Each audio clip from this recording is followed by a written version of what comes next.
देखिए, पूरा राष्ट्रीय शिक्षा नीति को लागू करने के लिए लागू हो रही है। हम लोग उसमें कहाँ खड़े थे और कहाँ तक हम लोग आगे बढ़े, इस सारी चीज़ों को ध्यान में रखते हुए डिपार्टमेंट के तमाम उच्च अधिकारियों के साथ आज बैठना हुआ है।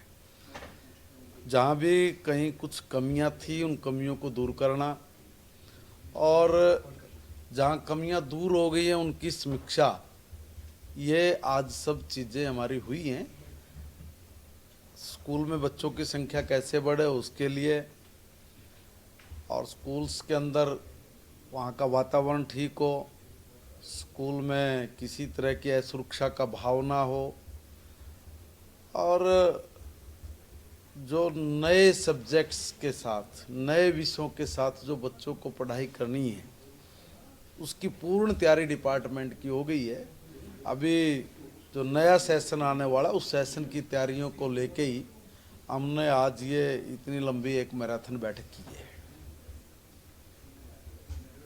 सर, एक सवाल मैं आपसे ये भी पूछना चाहूंगी कि बहुत बार ऐसा होता है कि अंतर्राष्ट्रीय कोई भाषा भी सीखने के लिए बच्चे आगे आने की कोशिश करते हैं, क्योंकि हरियाणा एक ऐसा प्रदेश है जहाँ टूरिज्म से भी हम इंटरनेशनली बहुत ज्यादा कनेक्ट हो रहे हैं। तो क्या माने कि स्कूलों में या 10 के बाद जब बोर्ड के बाद गैपिंग होती है उन तमाम समय में कोई ऐसा लैंग्वेज भी आप लोग पढ़ाएंगे? हाँ बिल्कुल, देखिए, हिंदुस्तान के सम्मानित प्रधानमंत्री नरेंद्र मोदी जी और हमारे मुख्यमंत्री आदरणीय नायब सेना जी और पूर्व मुख्यमंत्री मनोहर लाल जी का भी एक ही सपना था कि भाई हमारे जो हरियाणा प्रदेश के बच्चे हैं वो खाली हिंदी इंग्लिश ही तक नहीं रहे हैं, हरियाणवी भाषा बोलें वो भी ठीक है, मगर इससे आगे बढ़ना चाहिए।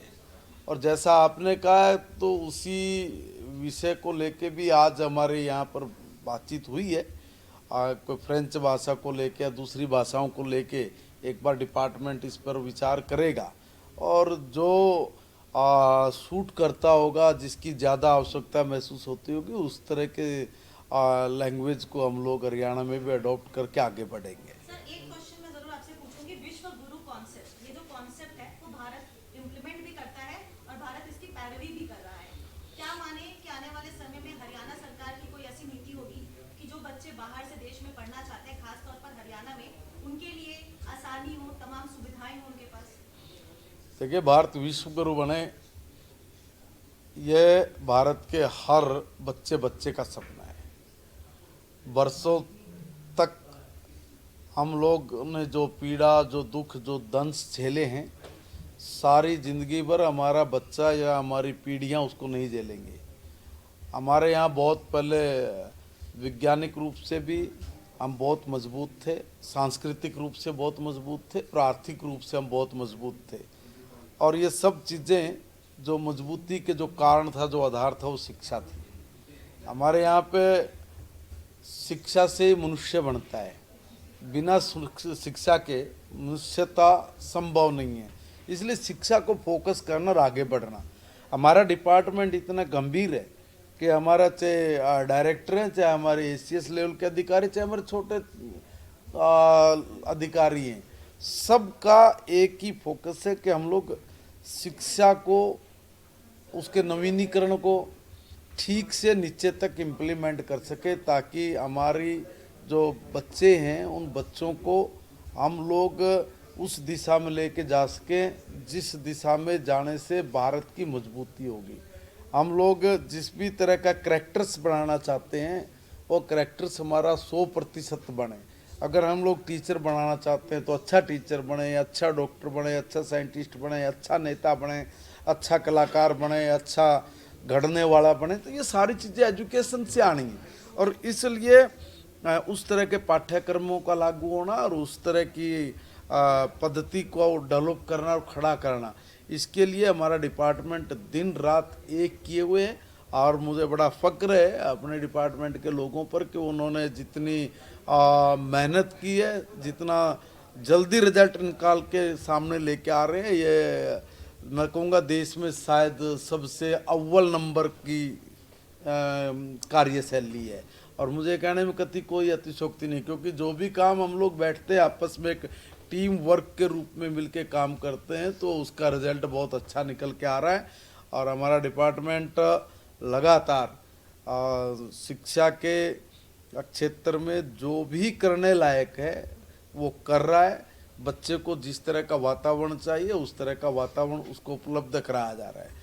हमारा ये मानना और सोचना है कि जिस अभाव में हम लोगों ने एजुकेशन ली है, हमारे बच्चे उस अभाव में एजुकेशन ना लें, वो नए ज़माने के साथ तालमेल बिठा के अपने कदम आगे बढ़ाए और इतने आगे बढ़ाए कि भारत विश्वगुरु बने। अच्छा, एक सवाल राजनीतिक ले लेते हैं। रणदीप सिंह सुरजेवाला वो कह रहे हैं, अपने एक्स पर उन्होंने पोस्ट किया और कहा कि भाजपा की डबल इंजन की सरकार हरियाणा में बच्चों के साथ दुर्गति कर रही है, एडमिशन और एजुकेशन दोनों ही पिछड़ता जा रहा है। और उसके साथ ही साथ उन्होंने ये भी कहा कि अनपढ़ रहे हरियाणा तभी तो अनुभव बनेगा हरियाणा। ये इन लोगों के पास इनके अलावा कुछ बात ही नहीं है। ये बेतुके प्रश्न है, इसके ऊपर कुछ कह के भी अपने ही मतलब मैं कहूँगा कि अपने जुबान को मैं गंदा नहीं करना चाहता। जब इन लोगों के हाथ में सरकार थी, सत्ता थी, अवसर थे, तब तुम्हारी ही देन कि तुमने हिंदुस्तान की राजनीति अपनी चमकाने के चक्कर में हमारे देश की शिक्षा का बेड़ा गर्क कर दिया था। कपिल सिब्बल से लेकर आपके लोग थे ना जिन्होंने इस डिपार्टमेंट के माध्यम से भारत के एजुकेशन सिस्टम को सारे को तहस नहस कर दिया था। मैं नहीं चाहता कि इन पे कुछ ज़्यादा बोले जाए। ऐसे लोग बोलते रहते हैं अखबार में, टीवी में चपकने के लिए। कोई लॉजिकल बात नहीं है, इनकी कोई दम नहीं है। हमसे जुड़े रहने के लिए हमारे YouTube चैनल को सब्सक्राइब करें और नई वीडियो की नोटिफिकेशन के लिए बेल आइकॉन को दबाएं। अगर आप ये वीडियो Facebook पर देख रहे हैं तो लाइक जरूर करें और ज्यादा से ज्यादा शेयर करें। धन्यवाद।